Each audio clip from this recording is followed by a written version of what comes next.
Well, hello everyone, and welcome to Tarot and Astrology. This is a class that I have taught a few times in person, so it's going to be fun to have it recorded so that more people can see it. And I always start this class with a little story, and that is a long, long time ago, in a land not too far away, known as England, there were two Americans, Arthur Edward Waite and Pamela Pixie Coleman Smith. And they created a magical deck of cards that changed the world forever.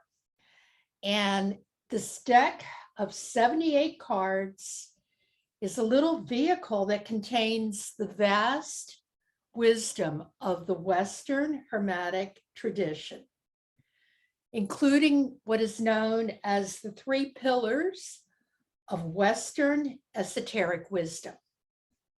And it also contains within that deck knowledge and wisdom about Freemasonry, sacred geometry, ceremonial magic, and even the tales of the Holy Grail. And within that deck, it's a complete metaphysical library that you can easily carry in your pocket. And to give credit to the creators, Arthur Edward Waite designed the architecture of the deck, and it was Pamela Pixie Coleman Smith who created the illustrations. Now, this workshop today is on astrology. And my sincere wish is that you come away, in addition to learning about astrology, that you come away with a greater appreciation and deeper understanding for the depth and wisdom and understanding of the Rider-Waite-Smith tarot deck.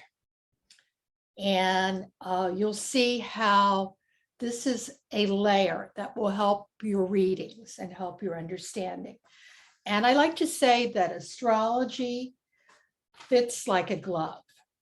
Now, before we begin, I want to talk about the three pillars of Western esoteric wisdom. And they are numerology, astrology, and Kabbalah. Now, numerology is the practice using mathematical principles to define the nature of the material and spiritual world, and that the reality of the nature of reality can be measured numerically. So, as we know, tarot cards have numbers, and those numbers give us a clue in how to understand them as well as reality. So I like to say, like a poker game of repeating suits and numbers that exist in tarot, it gives you an understanding of how the world, the cards, and reality work. We've already have a wonderful introduction to numerology right here in the workshops for everyone who is a Tarot Guild member. And Kabbalah, which I will be teaching a workshop on that, will be next month. But just to tell you a little bit about what Kabbalah is, or Kabbalah, however you want to say it, it's an ancient Hebrew mystical system. And it's a representation of the divine manifestation of life on earth through the tree of life and how it filters down. And tarot's major arcana connects with these tree paths and the four suits. So once again, it's another layer. But today we're going to be talking about astrology. So what is astrology? Even before we get to the tarot. Astrology is the ancient practice of looking skyward and observing the motions and positions of the celestial bodies. It's probably one of the most ancient sciences and ancient mystical systems, because going all the way back to the beginning of mankind, they look to the heavens and notice patterns there. But what we do with astrology is we look to what's going on in the heavens and see its effect on what's going on Earth. Now, astrology is best known for the 12 signs of the zodiac. Now, we're not going to be getting deeply into that because I'm assuming that most people are familiar with that. But what we're going to be talking about today is how the Golden Dawn, they tweaked, and particularly Waite, he tweaked the tarot and made minor adjustments to it that that astrology would fit on top of the deck. So astrology and everything that we know about astrology fits into the deck with almost perfect symmetry.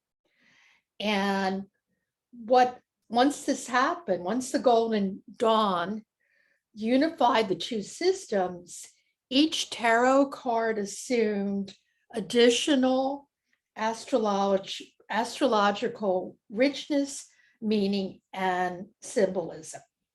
So what is astrology? Astrology is the study of the movements and relative positions of the celestial bodies in the skies and interpreting it as having an influence on human affairs and the natural world. And there is one card, I think, that sums this all up, and that is the Magician card. So there you have as above, as in the heavens, so below, and also what's going to be really important when you go to astrology are the 4 elements. So you have the 4 elements in astrology as well as in the tarot deck. So to me, this is all about astrology. So before we begin, let's talk a little bit about astrology versus tarot. Now, many people say that astrology is left brain, tarot is right brain, okay? And what that means is when you work with tarot, it's very random. You shuffle the cards and you interpret it intuitively. And every time you do it, it's going to be different. Well, that's not true with astrology. Astrology is, well, it's the one mystical science. We call it astronomy when it's a science. It's based on scientific documentation and the perfect order that the stars, the planets, and everything do. Okay, it's not something that's random. It's in perfect order. So with astrology, there's no shuffling of the planets. So what people say, you are mostly analytical and methodical if you think with the left brain, which is the orderly factual, and if you're right brain, you're thinking more creatively and intuitively. So the cool thing about putting astrology together with tarot is it really gets you thinking with both halves of your brain, which is a good thing, okay? Something that we don't often get to do. So before we begin, I think we begin with this earlier, but for those who will be listening to this recording later, you will find with us 2 handouts, well, 2 sections of handouts.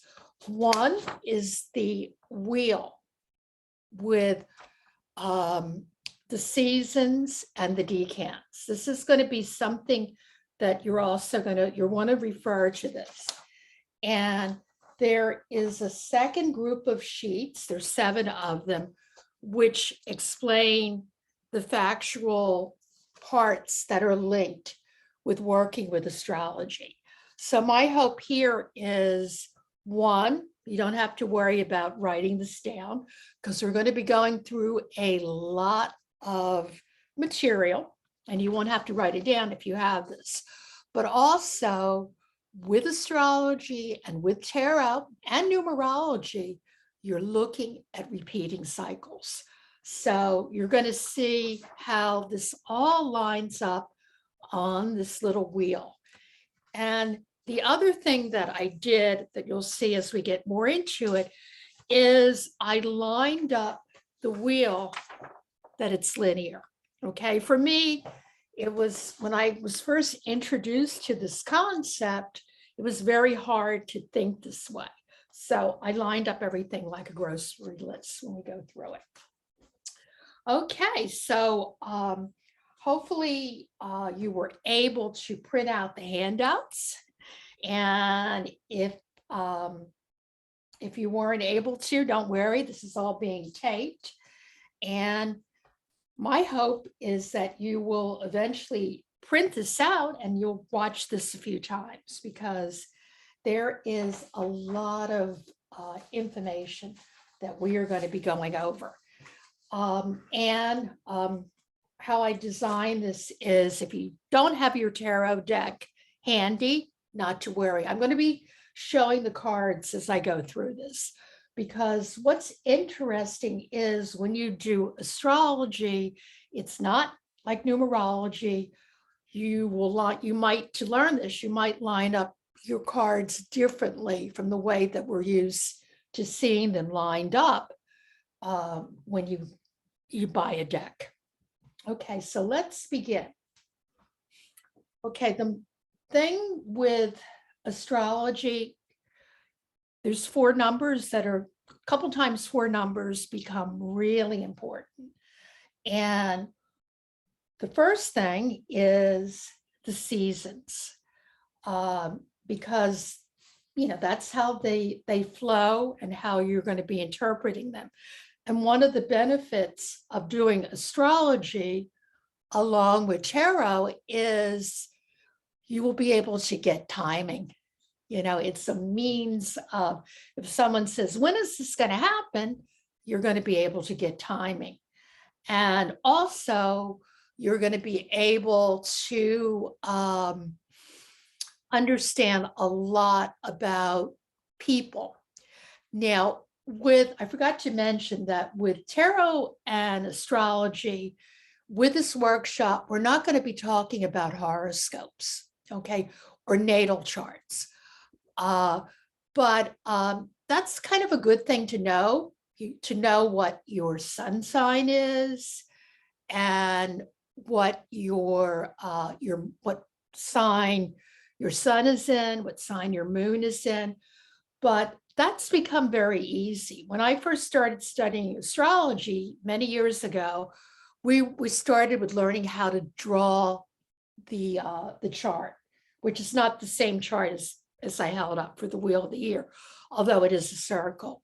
Today, you can get all that information by free. So if you don't know what your natal chart is and where all of your planets and everything are, I will give you information at the end where you can go in. There's free charts. So one of the things that I always like to do when I do a reading for someone is I ask them, do you know what your sun sign is, what your moon sign is? That's important information. When is your birthday? So I have an idea right away about this person, and also that I can look for patterns with the cards.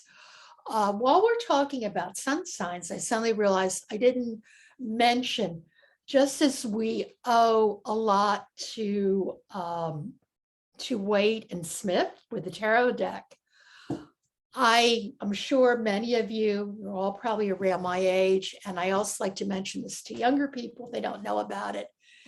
the whole book that got people started on astrology and that whole bit was a famous book that was written in 1968 called Sun Signs by Linda Goodman. And I almost think this book kind of, like the tarot deck in the 20th century, started changing everything and made everyone start thinking more in a mystical pattern. So my original copy that I had was a paperback book that fell apart. And then I was able to actually find an original copy of Linda Goodwin's book. But highly, even though this book is really old, there's a lot of stuff in here which may not seem relevant. It is. If you're going to get into astrology, definitely this is going to be a book you want to get. Okay, so let's begin. Okay, so let's begin with the cards. Okay, Aries is the, starts off the zodiac and starts off the planets. And when we get to the wheel, the Aries starts off the season of spring. So Aries, the card that is associated with Aries is the Emperor. And got a lot of cards to go through. Taurus, the card, and I need to mention, because that's going to become important, when Aries is what's known as a fixed sign. So we're going to get into what that means, because that starts to become really important. Then we have Taurus. Aries is a cardinal sign. Sorry about that. It is Taurus who is a fixed sign. It's fixed earth. Okay. And Taurus, the card is the Hierophant. And Gemini, which is a mutable sign, mutable air, is the Lovers. So easy to remember, to set up ways of remembering. Gemini is, the twins. So in the Lovers, you see two people. When we go with the Emperor, which is Aries, you see little rams in there, which is a sign for Aries. Taurus, which is the Hierophant. Well, we know that if you're Taurus, you're pretty stubborn and set in your ways, so you have tradition. And some people say that, believe it or not, these are bull's balls up in the corner. So the genitalia of a bull. So kind of like, you kind of see what I like to think is, here you have Wade, and he's telling Pixie how to do these cards. Okay, so when we get to summertime, the three cards are Cancer, which is cardinal water. Each season starts off with a cardinal sign, and the Chariot is for Cancer. And the ruling sign for Cancer is the moon. So one way you can remember it is there's little moons on the shoulders of the Chariot. Leo is easy, okay? Fixed fire. Leo is a lion. And guess what we have on the strength card? We do have a lion. Okay, the mutable sign for summer is Virgo. And that's where we have the Hermit. So Hermit, okay. No, he's kind of a virgin, right? So he's all alone. Okay, now we get to the season of fall, and it starts off with the cardinal sign, which is Libra. And this is an easy one to remember, because Libra, legal, justice, and there's scales in there. Okay, Scorpio. Scorpio, sorry about this. You're fixed water. And if you're a Scorpio, your card is the Death card. Okay. My moon is in Scorpio. So, but I know sometimes when people learn that that is the card for Scorpio, they go, why did I get the Death card? But it'll make sense later on. Okay. So now we, the next card would be the final card for fall, mutable fire. We have Sagittarius. And Sagittarius is the Temperance card. Okay, final season is winter, and we have Capricorn. Capricorn is cardinal earth. And that's okay. You got the devil card if you're a Capricorn, but think in mind, goat is the Capricorn, and people who are into tarot know that this really isn't the devil. It is a goat-like figure called a satyr. Okay, and for Aquarius, fixed air, it's the star. And for Pisces, which is mutable water, that's the final season for winter. Okay, they get the moon card. Kind of, this is one you're going to have to remember because the moon, astrologically, the card for it is not the moon. But for if you are Pisces, your card is the moon. Okay, so the main thing that you need to remember, besides that there are fire signs, there are water signs, there are signs that are air signs, and there are signs that are earth signs, is a principle of three. And that's the word cardinal, fixed, and mutable. Okay, this becomes really important when you're interpreting the cards.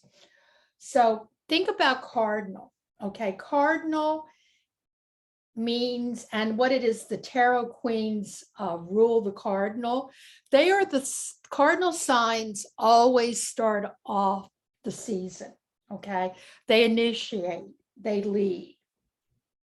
And when you get to when we start getting to the minors, the cardinal cards are your 2s, your 3s, and your 4 cards. Okay, just let that wash over you. It's going to make more sense at the end. It'll come together at the end. Okay, your fixed signs, which are ruled over by the knights. Now, what is a fix? A fixed sign is, it means it's middle, is basically, and it's stabilizing, and it's about focus.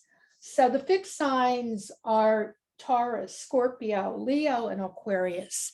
And in your minor cards, that's going to be your 5s, your 6s, and your 7s. Okay.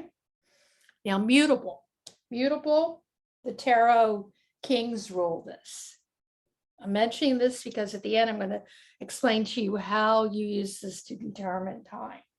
So the tarot kings, they rule Gemini, Virgo, Sagittarius, and Pisces. And it's the end of a season, and they're flexible, mutable, they flex, they adapt. And the minor cards that you are going to need to know about here are the 8s, the 9s, and the 10s.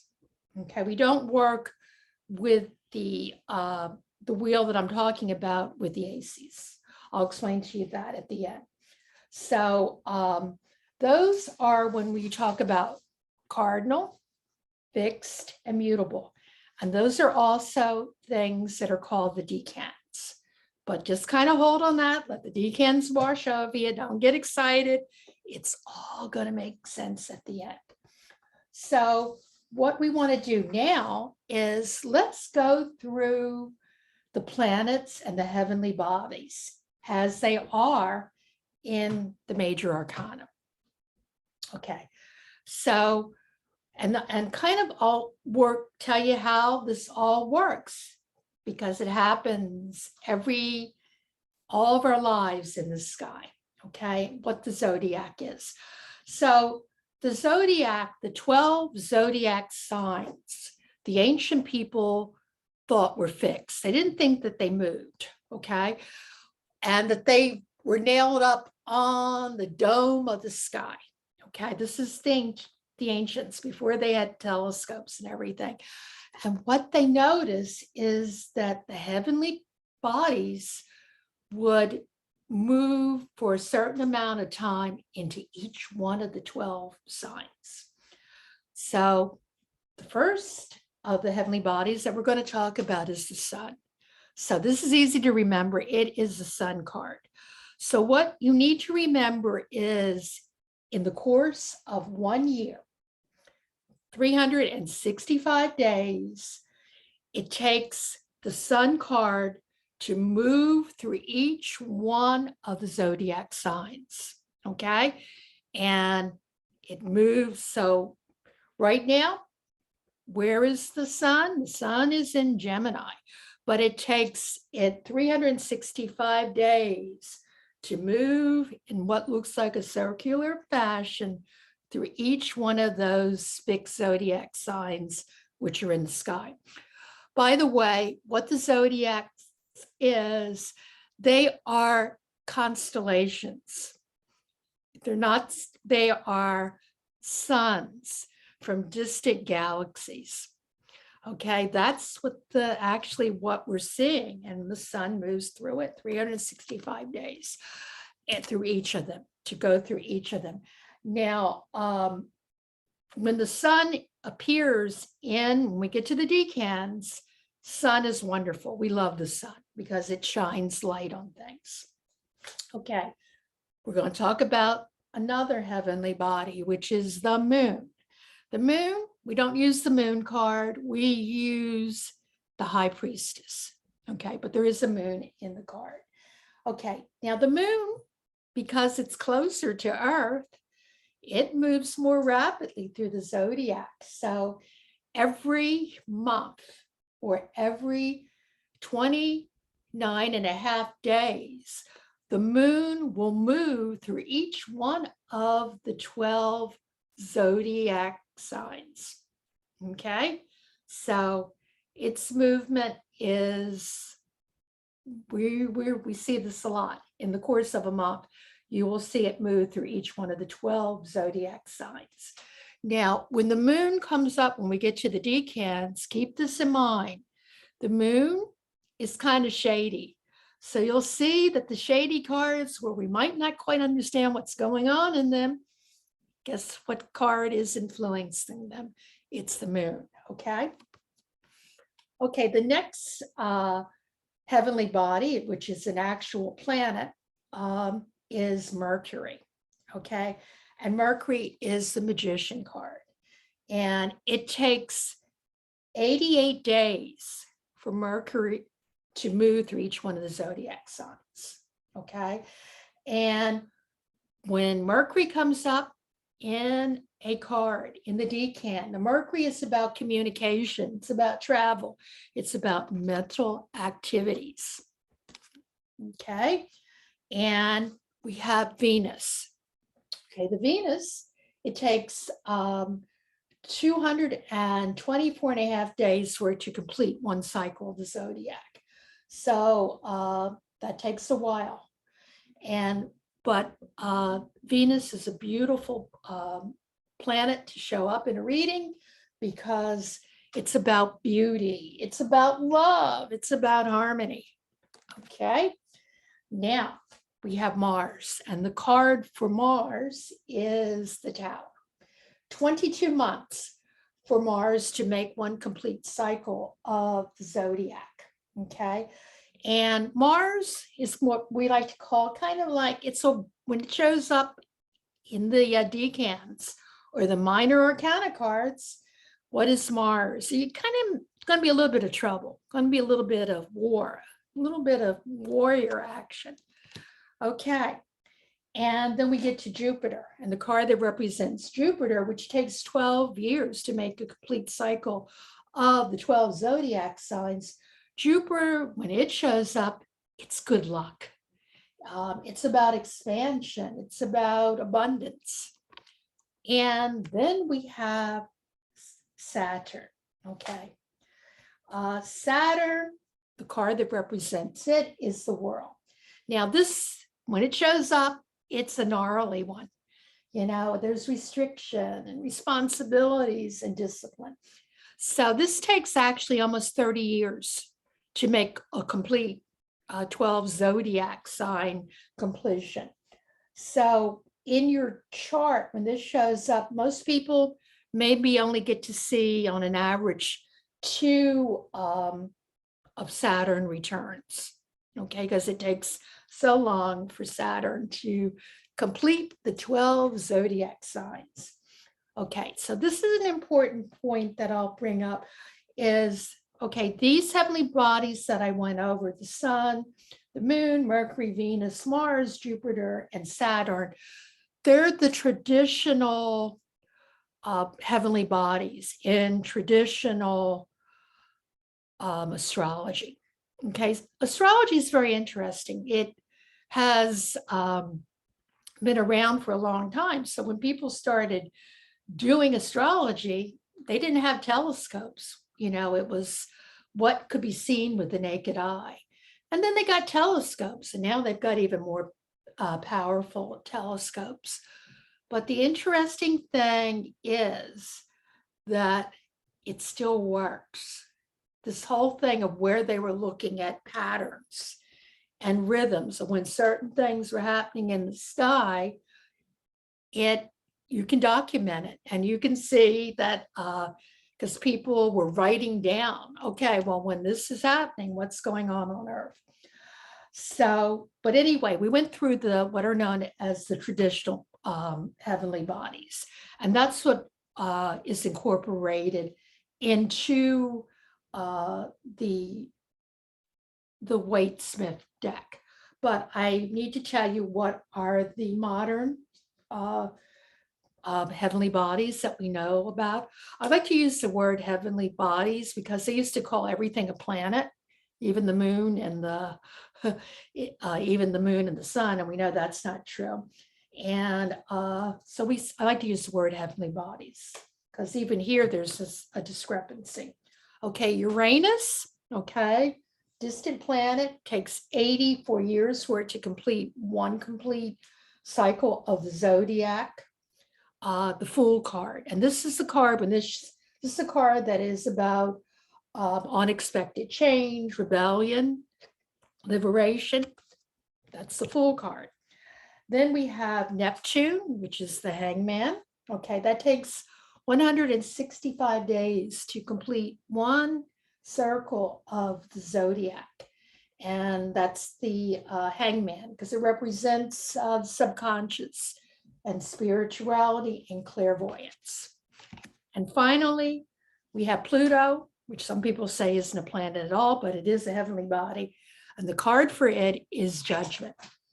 And this is important because with we're talking about, this doesn't show up in a human lifetime, but it shows up in the horoscopes of countries.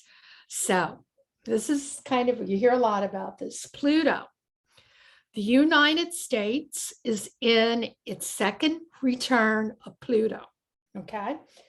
And this card was where we are is where Pluto was in 1776, okay? And we are, as I said, the whole thing about astrology, it cycles. We are at the exact place with Pluto as the time of the American Revolution. And the interesting thing that people have studied is unless a country or an empire deals properly with the change and how to do it properly, what to change and what not to change, that empire does not survive. So that is Pluto. So when Pluto shows up, Pluto is an interesting card. Okay, now we are going to go to talk more about the wheel and the decan. So we're going to take a deep breath. Good for me because I dropped a card. So, and I had the cards all lined up in the order that I need them. Okay, but I do want to mention what's important is with the decans, there's also a rhythm. Just like I said, you got to remember the rhythm of cardinal, fixed, immutable. Okay, that's an important rhythm. The heavenly bodies, as they move through the cards, are always Mars, the Sun, Venus, Mercury, the moon, Saturn, and Jupiter. Those are the traditional heavenly bodies. And that's important now that we are getting to a thing called the decans. Okay, now, for those of you who were able to print out the chart, this is usually how people present this to you. I'm going to present it to you. I've made a sheet where I did it linear, like a list. But let's just kind of look at this. Okay, this is the beginning of spring. And that even though technically there is no beginning of spring, the seasons are all, they go around in a circle, round and around. It's easy to remember spring as being the beginning of the year. Okay, and of course we know spring always begins with what? The spring equinox. Okay, and there are 4 seasons. So the 4 seasons would be after spring, you would have the summer solstice, which is going to be in a couple of days, where it takes you there. This is the autumn equinox, and this is the winter solstice, okay? And that is how, I mean, it's so interesting that our lives really, even though we don't think about it, even though we aren't necessarily into astrology, our lives are lined up around this whole thing about how the sun in particular moves and creates the seasons and creates time. Now, each of the 4 seasons has one of the 3 zodiac signs, so that it ends up being 12. Okay, and each of the seasons, it's always led off by a sign, which we're going to call cardinal, a cardinal sign. And then the second one, that's going to be part of that third, is going to be a fixed sign. And the third one is going to be a mutable sign. And within each one of those zodiac signs, we're going to have, there's going to be what we call the decans, that we can divide each of the zodiac signs also into 3 pieces that we call decans. And it's a way of also, you're going to learn what your birthday card is. Okay, there is, you have, okay, you might be, for example, I'm an emperor because I'm an Aries, but I'm not a, there's also a minor card that becomes very important. So let's start off with the spring equinox. And that starts off with, it's a fire sign and it's Aries. And of course, as we said, the card for it is the Emperor, which is cardinal fire. Okay, so that sign, and you'll see that each sign, they usually start on the 21st of one month, and they end on the 20th of the following month. I mean, our months aren't determined zodiac-wise because zodiac signs tend to straddle what we think of as months. So Aries, March 21st to April 20th. And the court card that goes with it, the queens are lead off the cardinal signs, would be, because it's fire, the Queen of Wands. Okay, now we're going to divide Aries into 3 pieces. Okay, and the 3 pieces are going to be the 2 and the 3 and the 2, the 3 and the 4 cards.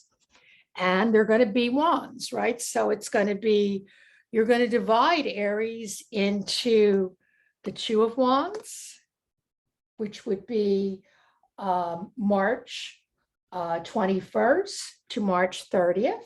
And then you're going to also, when that's that part, that doesn't complete the whole zodiac month for sign for Aries.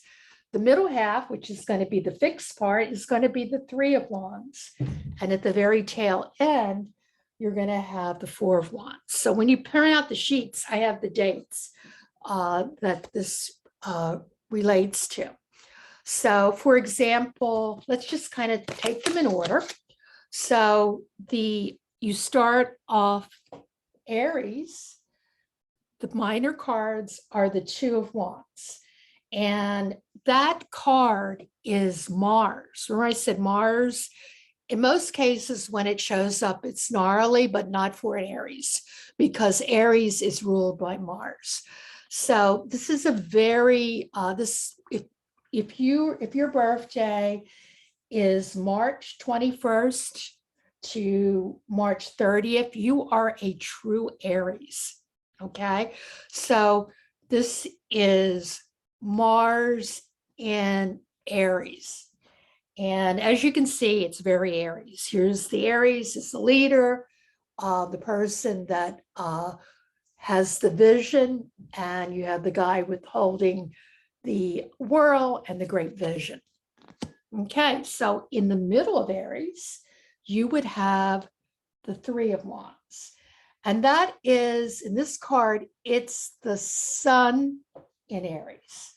Okay, sun in Aries fixed. And when the sun is in any card, it's really clear what's going on. So it doesn't get any clearer than this. It's the sun in Aries, the Aries, which is a great leader. And what do Aries have? They have a great vision. So that's the middle of Aries. And at the very end, you have the card for Aries, which is the 4 of Wands, which is April 11th to April 20th. So, for example, my birthday is April the 18th. So this is the card for me. So this card is Venus, is the planet Venus in Aries. And it's very interesting. It's not the fiery, because it's mutable.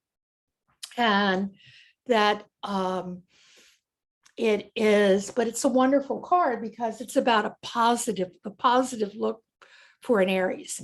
And you also see how, for those of you who are into the numbers, it's a 4.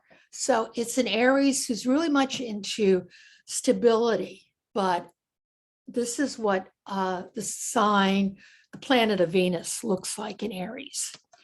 Okay, so the next, once we finish Aries, and this is where it's kind of important to know the order of the zodiac, we would go to Taurus. But one of the things that I'm going to point out that's important when you understand about the decans is it always goes cardinal, fixed, and then mutable. What you're going to see is a pattern with the numbers, okay? So with the first chunk of each of these 4 pie pieces, if you look at it as they're being, that you slice the pie into 4 pieces, and then you took each, and that would give, and then you cut it into 3 pieces for each one of the zodiac pieces. There's always, so like with the cardinal, you always have the minor cards of 2, 3, 4. When you get to the fix, it's always, it's going to be 5, 6, 7. Okay, so we're going to be talking about 5, 6, 7. And when you get to the mutable, you're going to be talking about 8, 9, 10.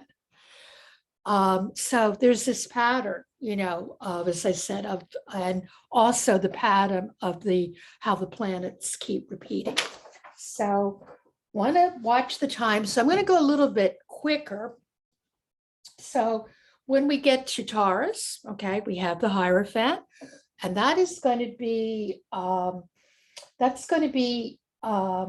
fixed earths, okay?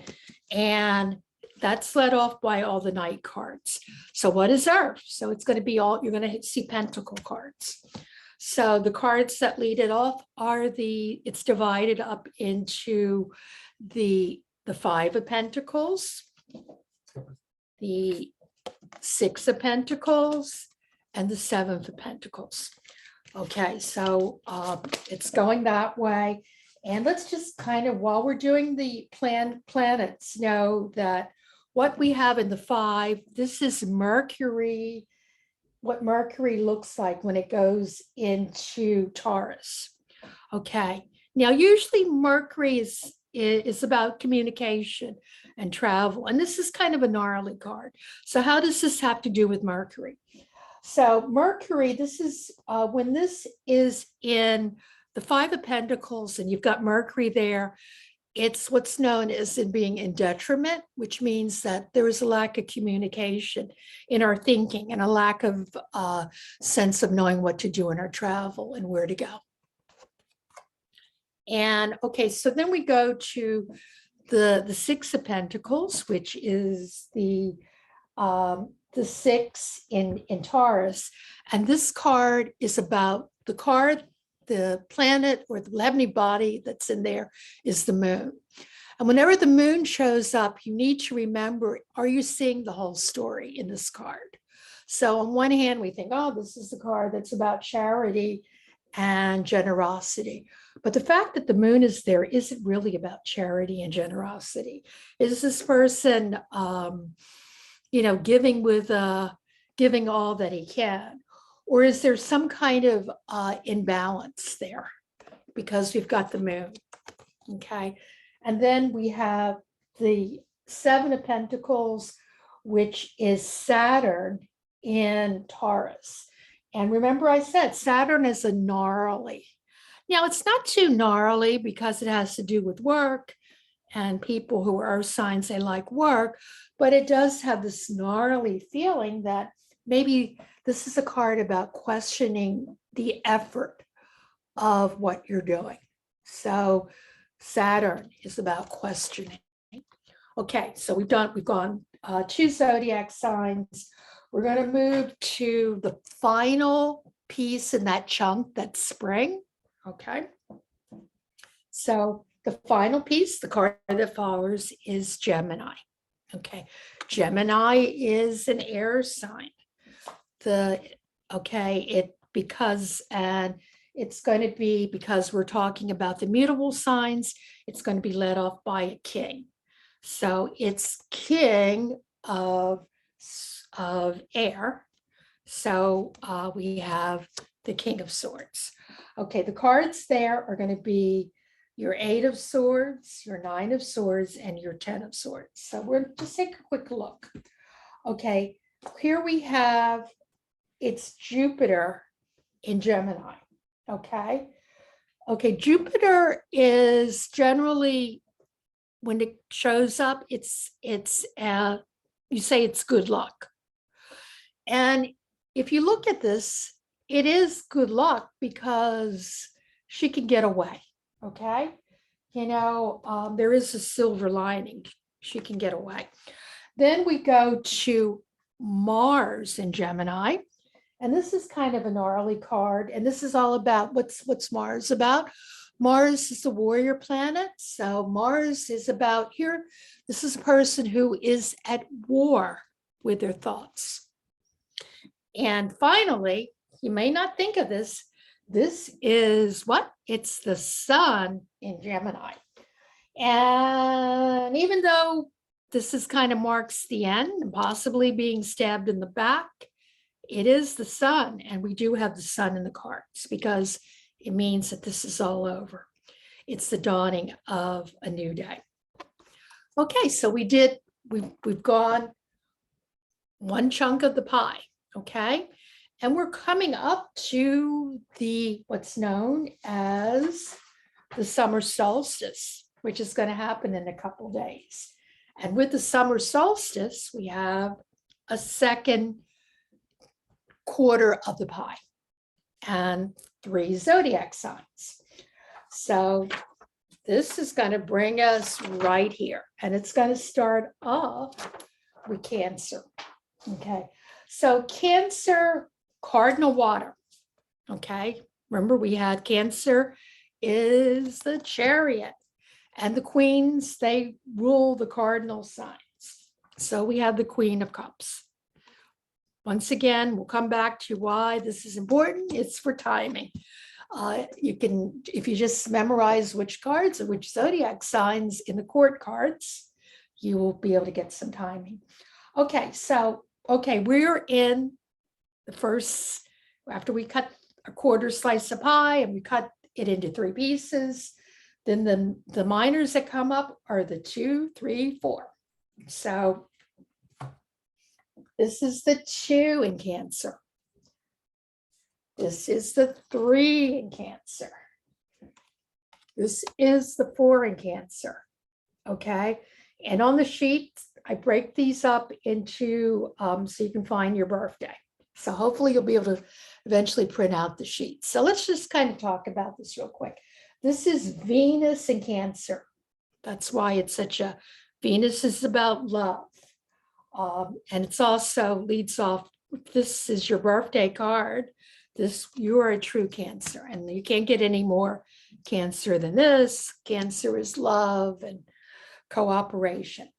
Then we have the 3 in Cancer, and this is Mercury. Mercury is about communication, okay? Can you see them that it's communication in this card? You know, true fun and communication. And finally, the final chunk of the pie is the Moon. The Moon in Cancer, okay? And remember, the Moon, you don't necessarily you don't see clearly with the Moon. So when you look at this card, this is a good thing that he's, you know, what the heck is he doing? Well, he's certainly being moody, which is what a Cancer is, and the sun and the Moon makes us moody. But is it good that he's, you know, saying no? Maybe sometimes we need to say no. Okay, so this card, we have the Moon in Cancer.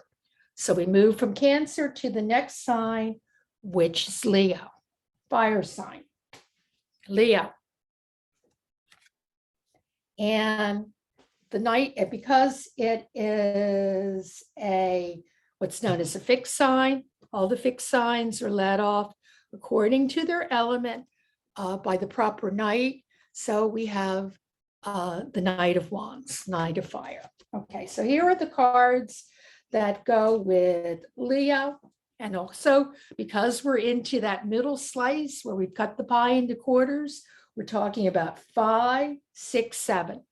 And we're talking about wands because we're talking about fire. So we have the 5 of Wands. We have the 6 of Wands, and we have the 7 of Wands. So let's just look a little more closely at these cards and which heavenly body is in it, or which decan. Okay, so the decan for the 5 of Wands is Saturn. Remember, I said Saturn is gnarly. Okay, so it's not that gnarly if you're a fire sign, because fire signs do like healthy competition. But you can see where this could be gnarly. It's competition, it's ego, all coming into play. Then we go to the 6 of Wands, which is Jupiter in Leo. Remember, Jupiter is good luck, success. Looks like success to me. Looks like Jupiter is in that card. And finally, we get to Mars again. And that's in the 7 of Wands. So what in the 7 of Wands? What it is, Mars is about being a warrior. So you can't get any more. This is the warrior, ready to fight. Okay, so we just did Leo. The next sign that we have in the summer season is Virgo. Remember, the Hermit is Virgo. And because it is a mutable sign, the kings lead it off. So we have the King of Pentacles, Earth. And we're talking about mutable. Okay, so the cards for that final chunk of summer, it's going to be 8, 9, and 10. So here's the 8. The 8 of Pentacles is the Sun in Virgo, Earth. Okay, if you are so you go sun, looks like he's working hard. Not really. If you're a Virgo, you like to work. Okay, so this is the sun in Virgo, August 22nd to August 31st, because Virgos are practical. They like to work. Okay, then we would go to the Nine of Pentacles, which is Venus in Virgo. Okay, remember Venus, love and beauty. So this is a card that's all about love and beauty, particularly in the earth sense. So you see how that is Venus. And finally, for that chunk of the pie, we get to the Ten of Pentacles. And the Ten of Pentacles is very, very, very, very Virgo. And it is Venus. And remember that it's going to be what follows.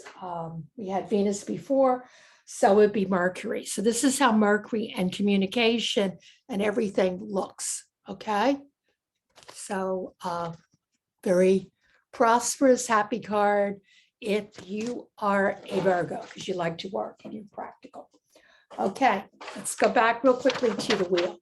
We've gone through summer. So what follows summer is we get to the autumn equinox, which is this chunk of the pie. So when you print this out, you're going to see all this is printed on this chart showing the heavenly body and which minor arcana card is. So, okay, we're going to move to the autumn equinox, and remember, each one of the elements leads off each one of the four chunks. So we did fire, and then we did, the next one was water. Now we're doing air. So leading off for the autumn equinox, we have Libra. Okay, Libra. And because it is a cardinal sign, it's going to be the Queen's rule, the cardinal signs. Okay, Libra, air. So we have the Queen of Air or the Queen of Swords. And these are the decans. Remember, leading off, we're going to have 2, 3, and 4. So let's just see how the planets work here. So, okay, so with the 2 of Swords, we have the moon in Libra. Now, keep in mind, picture Pixie or Pamela Coleman Smith. When she was drawing these cards, this was some of the information that was given to her by A.E. Waite. And he said to her, you're going to, in this card, which is the 2 of Swords, you're going to show what the moon looks like in Libra. So she actually put a little moon in this card in case you forget. But the moon in Libra, remember moon, you don't necessarily see things clearly. So, you're not able to make a decision. You're blindfolded. So, and is this a good thing also when you look at the card? Is this a good thing or bad thing? Maybe it's good that there's kind of a truce. Moon in Libra. Okay, then we would have the 3 of Swords, which, remember I said Saturn is gnarly wherever it shows up. So we have Saturn in Libra and the gnarly card. Okay, so here we have it's restrictive. Okay, it's painful, but it is air. So is it restrictive physically or mentally? So maybe your thoughts are restrictive. And that's how Saturn is affecting this card. Okay, then we have the 4 of Swords, which is Jupiter in Libra. Remember, Jupiter is good luck. It's a relief. So this is a relief. Okay, let's go to the middle piece of the pie that falls in autumn. And the middle piece is always fixed. So we have Scorpio. Scorpio would follow after Libra. Okay, Scorpio. Okay, yeah, folks, you get the death card. And because it is fixed, the fix is led off by the knights. So water, Knight of Cups. And okay, let's look at the decans. The decans are going to be your five card, your 6 card, and your 7 card. So let's just talk about how the heavenly bodies are working. And once again, notice how the numbers are always kind of repeating in the same order. So 5, the 5 of Cups is Mars in Scorpio. Okay, Mars is kind of like being at war with your thoughts. And if you're Scorpio, could be at war with your emotions. Okay, then we have the 6 of Cups, which is the Sun in Scorpio. So Scorpios, they're very sentimental. This is Sun is good. So Sun, reminiscing about the good old days. And the final piece in this chunk of the pie would be the 7 of Cups, which is Venus in Scorpio. And remember I said Venus is about love and about kind of like pleasure and temptation. So you could relate that to this card. Okay, the final chunk of the quarter slice in autumn would be the Sagittarius card. Sagittarius, Temperance. Okay, let me just make sure I put the cards. I lined up everything in order so this would work. So I don't want to get mixed up. Okay, then we would have in Sagittarius, the Kings. They lead off because we're at the cards which are considered mutable. Sagittarius is fire, so it would be the King of Wands. Okay, and the decans would be 8, 9, 10.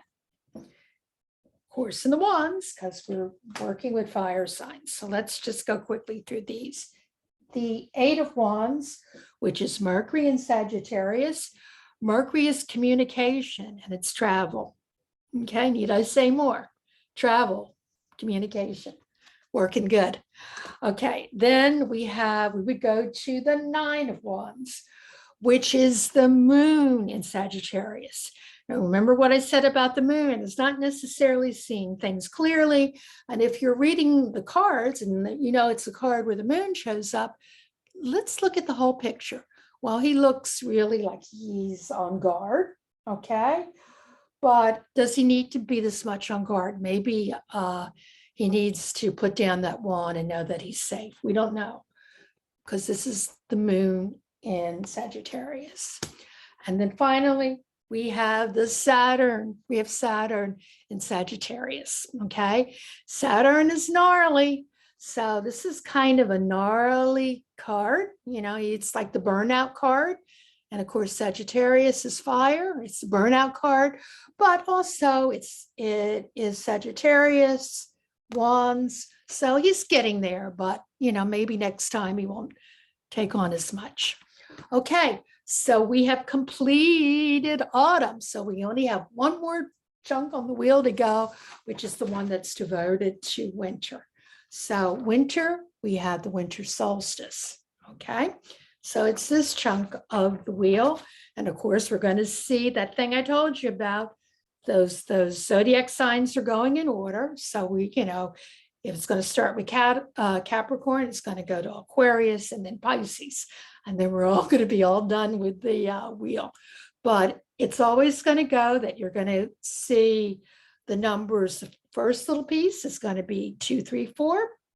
And that is going to be your cardinal. And then you're going to have the second one, which would be the second sign, the Aquarius, 5, 6, 7. That's going to be your fixed. And then you would get to Pisces, which is the end, which is mutable. And then we're going to have the 8, 9, 10. Okay. We're almost done. Okay, so we're going to go to the winter solstice, which begins on December 21st. And remember, it's led off by Capricorn, which is December 21st to January 20. By the way, I have on the sheet, when you print it out, I've got the dates and stuff. So I'm not reading them off, so I'm saving us a little bit of time. Capricorn. Okay, here's your Capricorn card. The devil, the goat. And because it's starting off, remember, queens are cardinals. And at this final chunk of the pie is Earth. So we have the Queen of Pentacles. Okay, the decans, beginning 2, 3, 4. All in Pentacles because it is Earth. So I'm going to go quickly through these. We have the 2 of Pentacles, which is Jupiter in Capricorn. Okay, remember I said Jupiter is the kind of lucky thing, the lucky planet. So if you are a Capricorn, you like money and physical stuff, and this is Capricorn juggling, really kind of, it looks like he's juggling, but maybe he's enjoying this juggling because it's Jupiter in Capricorn. Okay, this one you have to think about this for a while. It's Mars in Capricorn. Capricorn is all about work. It's all about our stuff. So how could Mars figure into this? Well, the thing is, if you look at this carefully, a lot of people say, oh, it's a cooperation of 3 people. But there always is one person, the Mars-like person, that eventually wants to take the lead here. So could this card actually means that, okay, they're planning this cathedral, but someone does at some point have to take the lead. 3 people can't make all of the plans and rules for putting this up. Eventually, one person has to say, this is the way this cathedral is going to be built. And our final one that would be the 4 of Pentacles, Sun in Capricorn. Remember, Sun is good.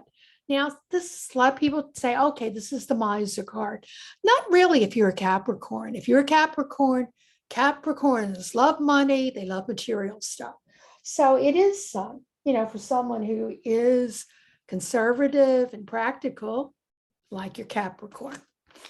Okay, so we're going to get to the final fixed group of decans, and that is in Aquarius. This is going to be fixed, so it's going to be the Knights lead it off, and it's air, so it's going to be the Knight of we're in Aquarius, so it is the Knight of Swords, air. Okay, the decans. Let's get to the decans. When you're with the ones that are fixed in the middle of that way we're chopping up the wheel, it's always going to be the fix are 5, 6, and 7. So we have the 5 of air, 5 of swords. Okay, this is Venus in Aquarius. Okay, so you're going like Venus. I thought that was planet of love. Well, actually, this is where you have to look at it a little bit. We also have, everyone fixates on this person who's in the front. Okay, well, maybe he is loving that he defeated everything. But here we have people that are kind of walking away, saying war is hell, war is not love.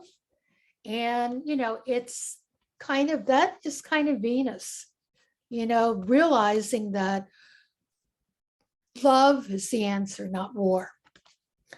Okay, and then we go to, okay, we're on Aquarius. We go to the 6 of air, or the 6 of swords. This is Mercury in Aquarius. Okay, Mercury, remember, movement, communication. Okay, and then we finally have the 7 of swords. And okay, wait, this is Mercury. I'm sorry. Did I say Mercury? Mercury movement. This is the one with the moon. The moon in the moon in Aquarius. So are we seeing that whenever you see the moon, are you getting the whole story? Is this person a thief, or is he taking what's right? Is he being, is something going on there? But granted, it's the moon, so it's going to be shady and it's going to be deceptive. Okay, folks, we're almost done. Okay, so now we're going to go to the final piece of the zodiac, Pisces. Pisces, and because it's fixed, led off by the kings, so we have the King of Cups leading it off. And the decans are going to be 8, 9, and 10. So the 8 of Cups is Saturn in Pisces. Okay, so that is restriction. So, this is something this person is feeling restricted and that they have to move on. And then we have the 9 of Cups, which is Jupiter in Pisces. Okay, Jupiter's good luck. This is getting your wish card. So I don't need to say more. And finally, we have the 10 of Cups, which Mars repeats twice. So believe it or not, there is Mars in this card. So how is it Mars?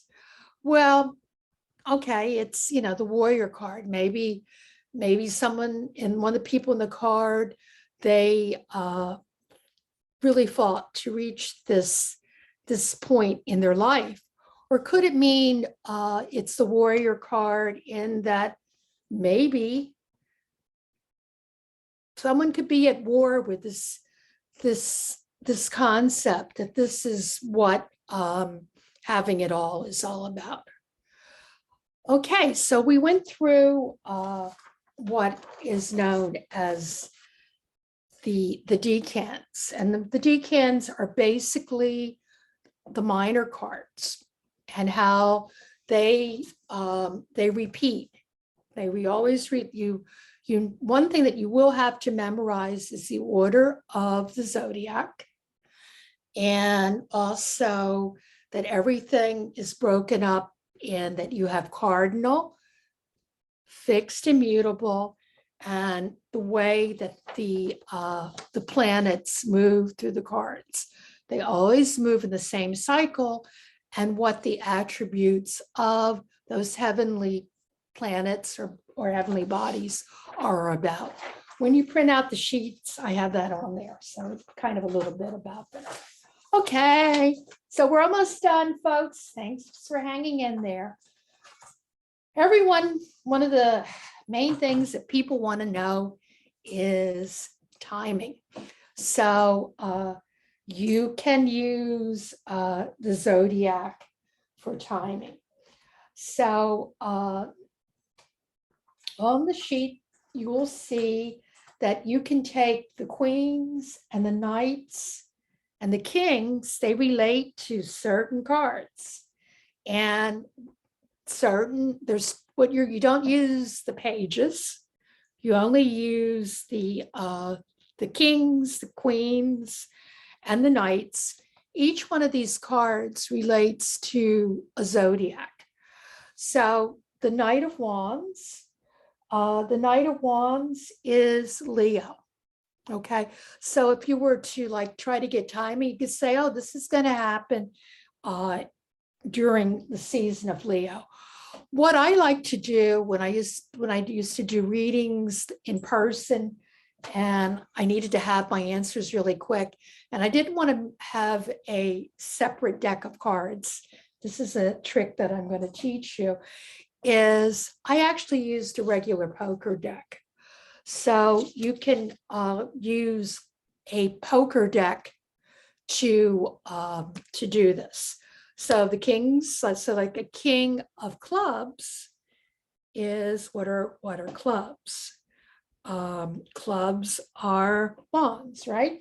So the king of clubs, it would be Pisces, and it would be February 21st to March 20. Okay, so one way that you could do timing is you could either use your court cards, or if you didn't want to totally get disemboggled and end up with two decks of tarot cards on the table, I used to do the timing with a poker deck. An easier way to do it is that you can use your aces. And some people actually also use the page cards. So you could pull out your aces, and you could also do this with a regular deck. And this is a little bit different, so bear with me. And I have this written down the sheet. So if you were to get an ace of swords, an Ace of Swords, and this is the way White did it and the Golden Dawn system. An Ace of Swords is spring, okay? And the Ace of Wands is not spring, it's summer. I'm going to go through this and I'll explain to you how this came about. And an Ace of Cups is autumn. So you could tell people the timing. I mean, you could have a deck with just these cards. And the Ace of Pentacles, I think everyone is in agreement that most people will say, yeah, I can understand why the Ace of Pentacles is going to be winter. Now, and I'll explain to you why this is. So anyone who might practice an earth-based religion, like Wicca or any of those types, they know that spring and summer are in what is known as the light half of the year, right? Well, we know that, and it's that way now. And so if it's the Ace of Swords and the Ace of Wands, I mean, I think it's easier to understand that the Ace of Wands is summer. It's in the light half of the year, because that half of the year, remember when they set this up, people were very much into gender, but they would call it the year that the Lord ruled.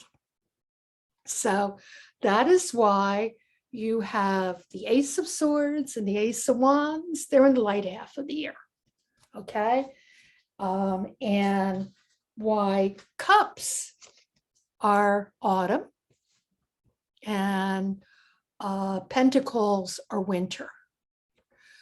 This one is easier to understand, but this is because the goddess, or the dark half of the year, is autumn. And these are the cards that are ruled by the goddess. And if you want to get less gender, you would say the earth is more receptive in the autumn and, dark in the winter.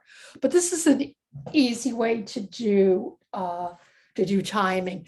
And once again, if you don't want to have a separate deck of cards, you can have on your table, just take a poker deck and have your aces, and you draw them. Someone says, hey, when am I going to meet my true love? You juggle them up, and then you go, okay, I got the Ace of Diamonds, and you're going to meet someone probably in the winter, okay?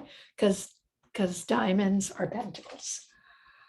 Okay, everyone, you have stuck with me till the end. And as I said, this is a lot of material. So on your list, I've got some resources. A great book, if you want to learn more about this, where they get into this, I highly recommend.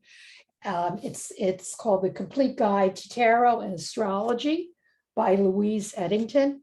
You can get this on Amazon. Another really wonderful book. I'm ranking them in order of difficulty. But, these are books that will get into each individual card, explain the astrological and the planetary, everything to do with. A really great book is this one by my good friend, a friend of mine, Sasha Graham. It's called Llewellyn's Complete Book of the Rider-Waite. And it literally has like maybe 3 pages where it gets into each card and the astrology and how all this came into play. Can't get this one on Amazon in the book form, but you can get it as Kindle. This is just a wonderful book. And finally, if you want to get super crunchy, super hard with all this, this is another book. You can get this on Amazon. It's called Tarot Beyond the Basics by Anthony Louis. And this gets into the whole astrology thing, and it also does both the weight-based cards, that's like Arthur Edward Waite, a little bit different from the way Crawley did this. He does both the Crawl, you'll get the names, and also they actually gave the cards names. So this gets into both the Crowley and the Waite way of doing this. But it's not an easy book. I don't recommend this one for beginners, but I think anyone with a Tarot Guild, they are not beginners. And finally, because I bet a lot of you thought I was going to be talking about natal charts. If you want a free natal chart, you want to go to cafeastrology.com. You put in there when you were born. It's helpful if you know the time, or it can calculate it without knowing the time that you were born, but it's not quite as accurate. Highly recommend it. And they'll give you the chart. They'll let you know which what your sun sign is, what your moon sign is, what your ascendant is, explains all that. And what I'd love to do, if I have, if it's like a reading where someone sets up an appointment with me, I like to say to them, can I have your birth date? And don't lie about it. I will burn the piece of paper. I won't tell them how old you are. And I want it for two reasons. I actually like to go in and get their natal chart. And I also like to do numerology and get their birth cards.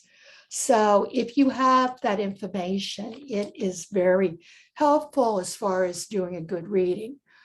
But remember, astrology it is predictive, but it's tends to be kind of, unless you're going with what's happening with the moon, which is immediate.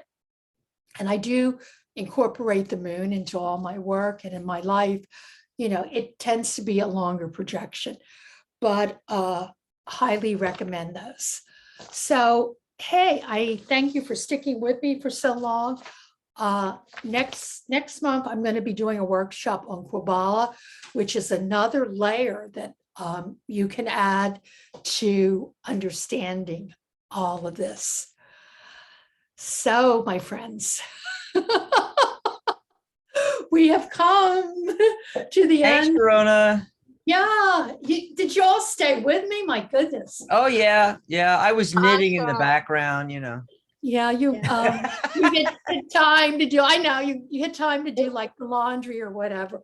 You can okay, you can stop the recording. All righty. Bye, everybody. Bye. Bye. Well, See you at the next one. Thank Yeah, you. great, Sharonah. Thanks. Thanks for hanging in there.